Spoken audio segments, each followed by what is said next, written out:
Good morning मित्रांनो, सकाळ सकाळी या खिचडी खायला तर निघालोय आता मित्राकडे. तिकडे बोलावलंय, बायकोचा भाऊच लागतोय. चाललोय तिकडे आता रोमॅन्टिक सीन. इथं सीताफळाला आंबे लागत नव्हते म्हणून त्याच्यावर चर्चा चालली होती. चिकन घेऊन आलोय मी, मस्तपैकी कांदा कापित होतो. आणि मावशीने लावलंय आता गाया हाणायला. ते निघालो आता मस्तपैकी. आता गावात जायचंय, गावात आलंय. गावात पण मटणाचा कार्यक्रम चाललाय. तिथून निघायचं आता. दादा का आलोय प्रसादची गाडी लावली कांदा भरायला.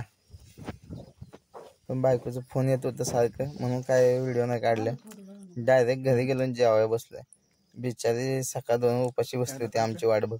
आम्ही एका ठिकाणी मटण खाऊन दावत आलोय. मटण कसं बनलं ते कमेंट करून सांगा.